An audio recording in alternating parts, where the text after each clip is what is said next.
बिस्मिल्लाहिर्रहमानिर्रहीम, अस्सलाम वालेकुम नाज़रीन। मैं हूं बाबर हयात और आप देख रहे हैं 24/7 उर्दू न्यूज पर होम एक्सपेंस के ताबुन से बाबर हयात शो। नाज़रीन, पाकिस्तान और जनूबी अफ्रीका के दरमियान पहला T20 मैच 10 अप्रैल को खेला जा रहा है। यह मैच पाकिस्तान के महरी वक्त के मुताबिक शाम 5:30 बजे स्टार्ट होगा।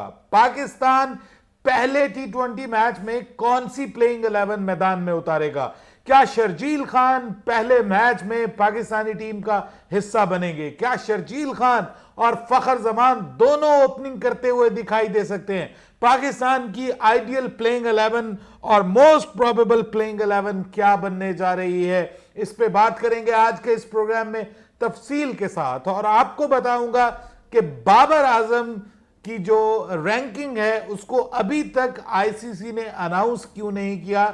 इस हवाले से आईसीसी की जो है वो लेटेस्ट स्टेटमेंट भी सामने आ गई है, उस पर भी बात करेंगे तफसील के साथ। और एक आपसे माजरत भी करूंगा। बहरहाल आगे बढ़ने से पहले आपसे गुजारिश कि अगर आप हमारे नए व्यूअर हैं तो प्लीज हमारे इस यूट्यूब चैनल को जल्दी से कर दीजिए सब्सक्राइब और बेल आइकन को पुश करना मत भूलिएगा।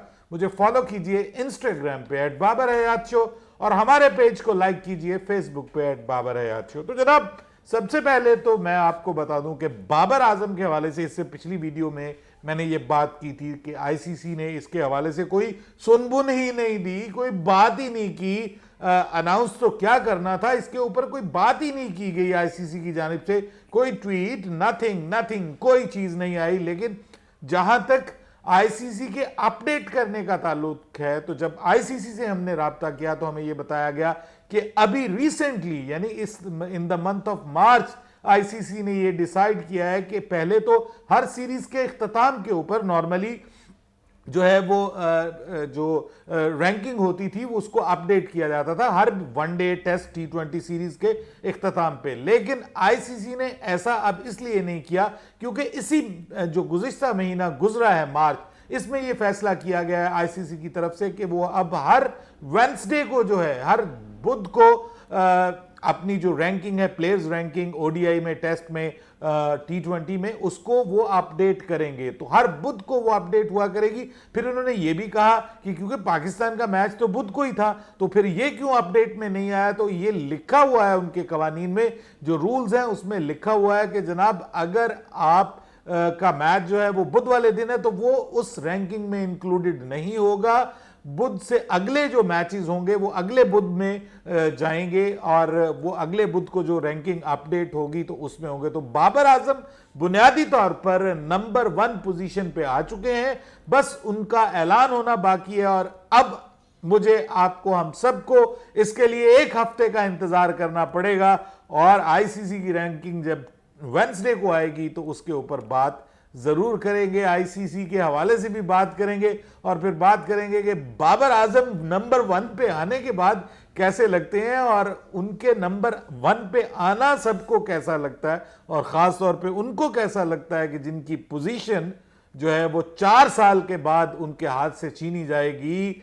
4 साल विराट कोहली ने इंटरनेशनल, वनडे इंटरनेशनल क्रिकेट के ऊपर हुक्मरानी की है, जो अब उनके पांव तले से खिसक रही है और बाबर आजम नए किंग बन रहे हैं। बहरहाल तसल्ली रखिए, Babar Azam is the king of ODI cricket now. बस अब इसकी फॉर्मेलिटी बाकी है, जो अगले बुध इसका ऐलान कर दिया जाएगा। मैंने गलती से पिछली वीडियो में इस चीज को मिस किया है, जिसके लिए मैं माजरत खा हूं, क्योंकि ये बिल्कुल एक रीसेंट इसके ऊपर अपडेट आई है, तो इस वजह से ये मेरे नॉलेज में नहीं था। उसके लिए मैं बिल्कुल आपसे माजरत खा हूं, मेरी कम इल्मी आप कह लीजिए, और या यूं कह लीजिए कि क्योंकि बहुत सारी क्रिकेट हो रही है और बहुत सारे काम करने होते तो बाजुकात ये चीजें आपके नॉलेज में नहीं रहती। बहरहाल इसके लिए मैं अगेन आपसे माजरत खा हूं। तो जनाब, अब बात कर लेते हैं पाकिस्तान और जनूबी अफ्रीका के दरमियान पहला T20 मैच। पाकिस्तान किस प्लेइंग 11 के साथ जाएगा? अब मसला ये हो गया है जी कि फखर जमान जो हैं वो भी पाकिस्तान के T20 स्क्वाड का हिस्सा बन गए हैं,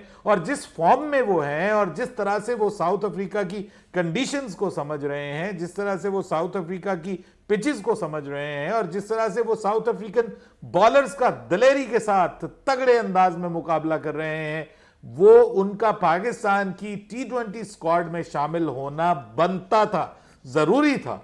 और अब जब वो पाकिस्तान के स्क्वाड में होंगे तो शर्जील खान कहां होंगे? तो if you are a Sharjeel Khan fan, मुझे जो लगता है अपने तजुर्बे से थोड़ा मुश्किल हो जाएगा शर्जील खान और फखर जमान कि हमें पहले ही मैच में ये दोनों जो है वो टॉप पे नजर आए, क्योंकि उसकी वजह से अब आपको मोहम्मद रिजवान को नीचे लेकर के जाना पड़ेगा। और मोहम्मद रिजवान वनडे में चौथे नंबर पे खेले हैं, तो आप अंदाजा लगा सकते हैं कि उनकी फॉर्म कहां चली गई है चौथे नंबर पे जाने के बाद। तो जो अगर वो T20 में चौथे नंबर पे जाएंगे तो क्या वो वहां पर अपना हक अदा कर पाएंगे? मुश्किल हो जाएगा। मुझे लग रहा है कि पहले मैच में जो प्लेइंग 11 बनेगी उसमें हमें शर्जील खान टीम का हिस्सा मुश्किल दिखाई दे रहे हैं। तो शर्जील खान के फैंस के लिए ये एक झटका हो सकता है, लेकिन मैं अपनी आइडियल प्लेइंग 11 जो बनाऊंगा उस पर भी बात करूंगा। तो जो प्लेइंग 11 नाज़रीन मोस्ट प्रोबेबली बनने जा रही है ना जी, जो प्लेइंग 11 जिसके बहुत ज्यादा चांसेस मौजूद हैं, उस प्लेइंग 11 में मुझे लगता है कि फखर और रिजवान आपको टॉप पे बैटिंग करते हुए अब दिखाई देंगे बीइंग ओपनर। तीसरे नंबर पे बाबर आजम, चौथे नंबर पे हैदर अली और पांचवें नंबर पे आसिफ अली, सरफराज या दानिश। ये तीन है, इनमें से कोई एक आप शामिल कर सकते हैं। और मुझे लगता है कि क्योंकि T20 मैचेस हैं तो शायद आसिफ अली को टीम का हिस्सा बना लिया जाए। और उसके बाद ये भी मुमकिन हो सकता है कि दानिश अजीज को मौका दिया जाए, लेकिन इसके चांसेस कम है। उसके बाद बाकी तकरीबन वही प्लेइंग 11 खेलेगी बॉलर्स और ऑलराउंडर की जो वनडे इंटरनेशनल में खेली, यानी नवाज, फहीम, हसन, उस्मान कादिर, शाहीन शाह अफरीदी और हारिस रऊफ। लेकिन अगर मैं अपनी जो आइडियल प्लेइंग 11 है ना जी, वो अगर मैं बताऊं कि फखर और शर्जील के साथ अगर आप ओपनिंग करते हैं तो फिर आपको जो है वो बाबर तीसरे नंबर पे खेलते हुए नजर आएंगे, चौथे नंबर पे रिजवान, पांचवें नंबर पे हैदर और छठे नंबर पे उसके बाद फिर वही नवाज, फहीम, हसन, उस्मान, शाहीन और हारिस। अब मसला ये है कि आपको ऑलराउंडर्स के साथ जरूर जाना पड़ेगा, लेकिन अगर आप देखें तो क्या हम शर्जील खान को बीइंग पावर हिटर नीचे नहीं खिला सकते? खिलाया जा सकता है उनको पावर हिटर के तौर पे, अगर उसको छठे नंबर पे ट्राई कर लिया जाए और ओपनिंग यही बन जाए कि फखर और रिजवान ओपन करें, बाबर तीसरे नंबर पे आए, हैदर चौथे नंबर पे आए और पांचवें नंबर के ऊपर हमें जो है वो अगर शर्जील खान खेलते हुए नजर आए, तो can we do an experiment. जो मुझे लगता है कि पाकिस्तानी टीम के अंदर इतना दमखम थोड़ा कम ही है, इस तरह के एक्सपेरिमेंट कम ही हम करते हैं, लेकिन अगर हो जाए तो मेरे ख्याल में कोई बुरा नहीं है, ये एक्सपेरिमेंट भी अच्छा है। बहरहाल पाकिस्तान के लिए ये T20 सीरीज बहुत बड़ा मौका है कि पाकिस्तान इस T20 सीरीज में जीत कर एक नई तारीख रकम करे। आपके ख्याल में क्या प्लेइंग 11 होनी चाहिए? नीचे कमेंट्स में मुझे जरूर बताइएगा, मेरी ये मुश्किल हल करें कि बेस्ट प्लेइंग कॉम्बिनेशन क्या होगा। लेकिन कल के प्रोग्राम में इंशाल्लाह जो हम शाम को करेंगे उसमें मैं आपको ऑलमोस्ट कंफर्म प्लेइंग 11 बताऊंगा। लेकिन आज मेरे और आपके ब्रेनस्टॉर्मिंग के लिए ये बता रहा हूं कि आज रात हम इसके ऊपर ब्रेनस्टॉर्मिंग करें, कल दिन में भी, और फिर इंशाल्लाह हम एक फाइनल प्लेइंग 11 के साथ आपकी खिदमत में हाजिर होंगे। तब तक के लिए बाबर हयात को इजाजत दीजिए।